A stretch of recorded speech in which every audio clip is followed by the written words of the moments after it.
Crimson Desert is really not what I thought it was going to be. In the short build that I played at Summer Game Fest, Pearl Abyss really only showed us a very small slice of the world and its very deep combat and traversal mechanics. But I also was able to see some other features they literally told me they're not talking about yet. So, really, what is Crimson Desert? I want you to challenge our branch master to a Rakash. Rakash. It's a goblin term for a duel.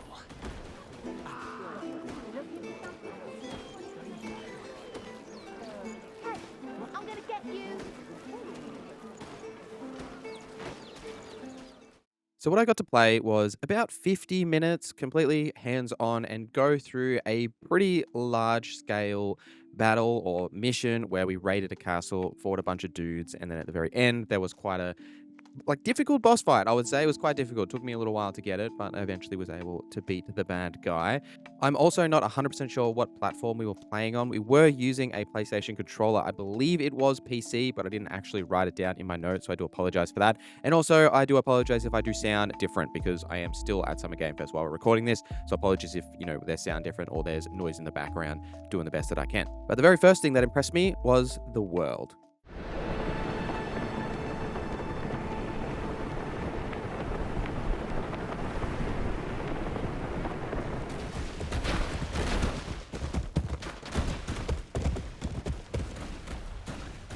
Here in Hanan.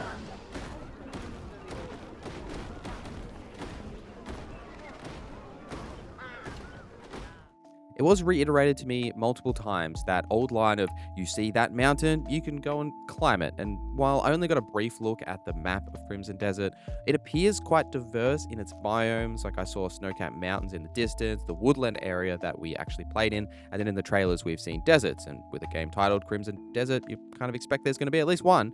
Despite its size, I didn't see any Ubisoft-like icons or structure in its gameplay. It more closely resembles Breath of the Wild or Tears of the Kingdom in its open world design, which really isn't where the comparisons stop. For one, you do have a glider here. You can use this to explore the world, but you can also use like a grappling hook to grapple to the top of trees and launch yourself off to get some height. It was also possible to swing using that same grapple hook. So rather than launch yourself and pull yourself into the top of the tree, you could actually swing around and use that momentum to basically be Spider-Man. The mechanics of that were really interesting, but difficult to master, because you've got to press a lot of buttons to get the comboing right. And my demoers did actually take over towards the end of the demo and just show me some of the cool things you could do and how you can chain the different traversal mechanics together. But if that's not your style, you do have a trusty horse mount that you can also use if you just want to wander around on the ground. Now, again, that's also not where the comparisons end with a Breath of the Wild or a Tears of the Kingdom. There is literally an ultra hand mechanic that we got to see. So at a certain point, we had to pick up a banner and place it in the ground to assert our team's dominance over this area. Now, by doing that, you essentially activate an ultra hand mode by pressing in both of the analog sticks, and then you pick up the banner and you mash the X button to bullet pick it up and all the way, and then you carry it and then walk it over to where it needs to go and then place it into its slot. Now, that's not the only time that I actually did use this mechanic. In the boss fight at the very end as well, I used this same exact system and mechanic to pick up these pillars and slam them into the boss for insane amounts of damage. But exactly how many of these little things you can find out in the world that you can interact with in terms of puzzles or anything, didn't really get to see. The entire demo was very on rails. I wasn't able to just go out and explore and wander, which was a little disappointing because, when you talk about an open world game, you do want to see some of that world rather than be guided through a very linear mission structure, which you definitely want to have those in the games, right? Because, you got to have those quests. But I did want to just wander just a little bit and just sort of see what's out there, which is a good thing because I was intrigued to do so, but I unfortunately wasn't able to actually get out there. Now, I will touch on this a bit later in the video as well, but I did see some additional mechanics and features that they haven't really shown off yet, and Pearl Abyss were very much not willing to talk about it, even though I saw it on the screen, but I was like, what's that? And they were like, we can't talk about that. So I'll touch on that in a little bit, but first, I really want to talk about the combat because, well, this is so complex, but also really fun.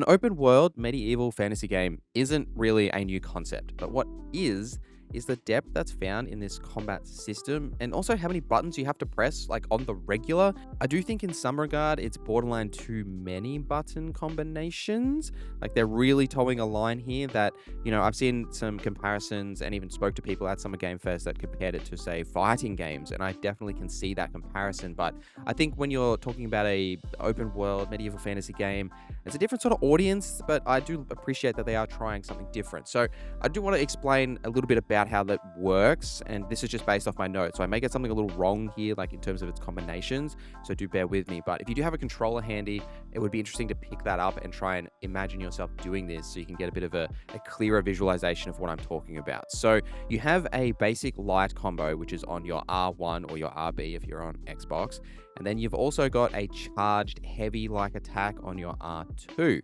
Now, you can press R1 and R2 together to perform like a spinning slash attack.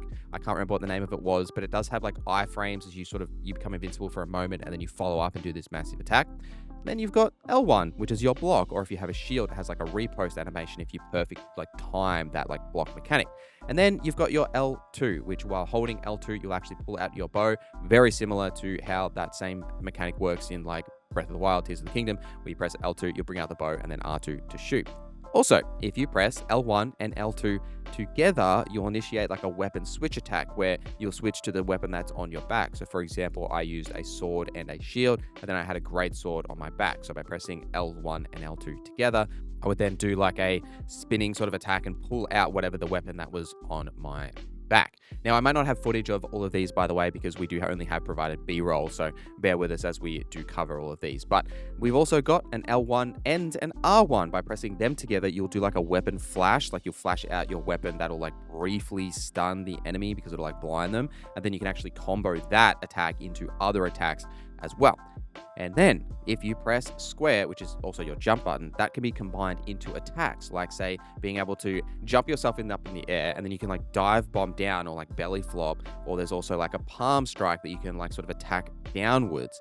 On top of that, if you press square and I believe it was X, this allows you to grapple enemies to the ground, and depending on the angle of that grapple, you'll either like throw them, you'll slam them, you'll jump on top of them. Basically, it just becomes like a wrestling game, and they've got full like mechanics about the angle around which you hit them and whether you're running or you just like grab them, like different ways that interacts with how you're using the grapple mechanic. And then also the ultra hand like mechanic that I mentioned earlier about how you have to pick up those pillars and then you can slam it down on enemies as well. Now, all of these moves can be comboed together, pressing, R1, R2, L1, L2, L1 and R1 all together in combination with square and X, combining all of these moves together, because really just using like a basic light attack combo really was very ineffective to basically every enemy that I fought. I was really trying to use these combination attacks and these combos and combining things together as it's the most effective way to damage enemies. It's just spamming R1 was very ineffective on basically every enemy I fought. Now, the other side of this, right, this is just actually attacking. This doesn't include moving the camera with the analog stick or moving yourself with the other analog stick or dodging with circle, because dodging is a thing. It's a lot of buttons to press. It's definitely too much to learn and understand in a 50-minute session of just picking up this game in a highly intense castle siege, which was a little bit overwhelming, and I do appreciate my demoist that was very helpful in teaching me these mechanics and making sure that I understood them and was able to sort of get through the content. But there's a lot of depth here, which is exciting if that's what you're after, but I do worry that it is a little bit much. And at one point, like after I did beat the boss at the end, we had a little bit of extra time. My demoist was like, hey, do you want me to like show you some of these like mechanics and how everything like really coalesces and what you can do? And I was like, totally, go for it. And it was just like night and day difference between like me as like terrible at this game, like really, and him being someone who's obviously played the game for many hours and was able to combo all these attacks together and show me a whole bunch of stuff that I just didn't even know that you could do by comboing certain attacks. And there's like animation canceling that you can do and all the iframes that are tied to certain attacks but not other attacks and how that works. And You don't typically want to dodge. You sort of want to use those iframes, or you want to block or repost. And definitely a lot to learn, which in a way is a good thing depending on how long this game is and how deep you want to go. Like, I hope that there is a difficulty setting that, there are a lot of people that I know personally that don't want that depth in a combat system in a game like this. They just want to explore the world and enjoy their time. Maybe this isn't the game for them, but you're presenting an open world medieval fantasy game that is definitely something that's going to draw in that audience as well. But that really isn't all that I saw. Thought I'd never see you again. You're alive. But your leg. I'm just glad I'm still breathing. This way. Gods, to survive such hellfire. Oh, come now. Keep your wits about you. Oh, thank you. Thank you, you saved his life. Oh, Solomon, save us all. I challenge Branchmaster Splithorn to a Rakash. You challenge me? Who are you to step into my domain and oppose me? You and the sly rat who put that word in your mouth will pay. While we didn't really experience any of the story here, the game transitions from gameplay to cutscenes seamlessly, but the overall narrative structure will play out, or its side quests, we don't really know exactly, and I wasn't able to get a clear answer of too much about that other than the initial setup for the quest that we were on. I was a little disappointed by how much of the game we, for some reason, weren't able to talk about or even ask about. There were multiple things that I saw that I asked my demoers about how things worked and what that was, or what is that? And they were like, oh, we can't talk about that. For example, progression is something very important in basically every game that I cover, and it's something that I find really important in RPGs, because if you do it wrong, it really ruins the experience. I asked directly about what is the progression mechanics here. All I was told is that there is no leveling up and that there is no experience, and they can't talk about it beyond that point. So how that exactly works, I can't tell you. Is it going to be something like a Breath of the Wild, Tears of the Kingdom, where, it's more discovery based as you go out and do puzzles or something and you level up your stamina, because there is a very similar style stamina bar here. Is that something that you can increase? I don't know. We weren't able to talk about that. And on top of that, at one point we were following an NPC that had like an escort and like a talk button, and it said relationship 0 on the UI. And I was like, what's that? And they were like, can't talk about that either. I was like, okay.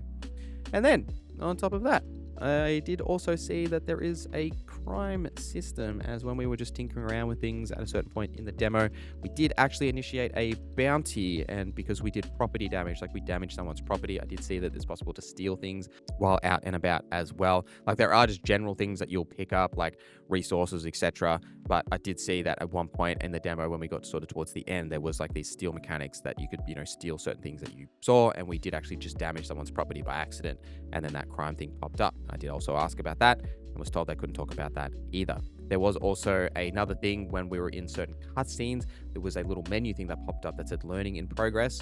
I asked about that, was told they can't talk about that. I also asked how loot works, and if, there's going to be unique gear, like say you defeat a boss, and will they drop armor or weapons, or how that sort of structure is going to work, and wasn't given a clear answer on that as well, which is a little disappointing. We are, assumedly pretty close to Crimson Desert's launch. They do say it's coming in 2025 still, that we're halfway through that period of time, and there's just a lot of questions that I still have. That doesn't mean the game's going to be bad or not finished or not polished or anything like that. From the actual content I saw, it was extremely impressive, both in its performance and the amount of depth in the gameplay systems from traversal and combat. There was a lot of characters on screen at once, which I think comes from that MMO technology that Pearl Abyss have from working on Black Desert Online. Like, they have that tech to show a lot of characters on screen and it still be able to perform pretty well, which wasn't actually an issue. Like, in terms of the amount of people that were on the screen and fire and effects and stuff, there wasn't really a lot of performance issues, which is quite impressive, because typically when you're playing builds out of this early, they do perform awfully. That's just basically standard across the board. It's something that happens in everything like this, and it was actually performing pretty well, which I was quite impressed by. But there is for sure still a lot to answer for, and I do hope we get those answers pretty soon. Why won't you die? Care to guess? The mask. the reason you brought me here? There are beings who brought chaos to Providence. The rifts they have created will return everything to nothingness. We seek to correct this.